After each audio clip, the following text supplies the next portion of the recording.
Matapos mapanood ang panayam ng media kay dating Police Senior Superintendent Cesar Mancao, muli nanawagan si National Bureau of Investigation Director Nonatus Rojas na sumuko na siya upang magarantiyahan ang kanyang kaligtasan. Ayon kay Rojas, sa NBI headquarters muling dadalhin si Mancao oras na piliin niyang sumuko sa kanila.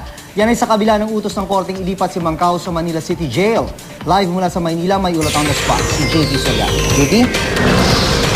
Maris, June, patuloy pa rin daw na pinaghahanap ng NBI si dating Police Senior Superintendent Cesar Mancao matapos nga siya tumakas dito sa NBI headquarters itong Huwebes at panawagan nga ng NBI kay Mancao, sumuko na.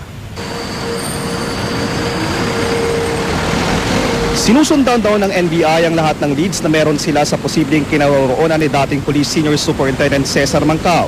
Ito ang sinabi ni NBI Director Nonatus Rojas sa GMA News isang araw matapos magpaunlak ng panayam sa media si Mancao. Ayon kay NBI Director Rojas, napanood daw niya ang ilang bahagi ng panayam ni Mancao kagabi.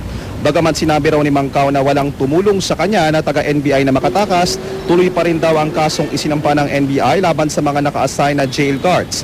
Bagaman puspusan daw ang manhunt ng NBI sa nakatakas na si Mancao, panawagan ni NBI Director Rojas kay Mancao, kusa na lang sumuko.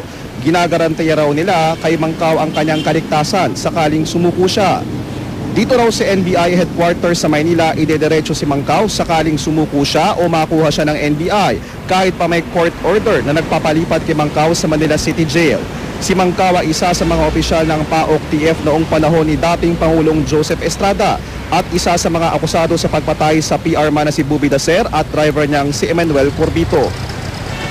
At June, Marie, sabi ng NBI, wala pa raw silang nalalamang surrender filler o nababalita ang surrender filler mula sa kampo ni Mancao at panawagan nga nila kay Mancao ay sumuko na para wala ng gulo.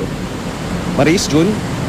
Maraming salamat, JP Soriano. Samantala, aminado po ang Palasyo ng Malacanang na hindi pwedeng panagutin ng media sa kabila ng kabi-kabilang panayam kay Mancao. Ayon kay Presidential Spokesman Edwin Lasierda, nirerespeto ng gobyerno ang ethics na sinusunod sa journalism at hindi pwedeng paaminin ang sinumang taga-media kung nasaan si Mancao.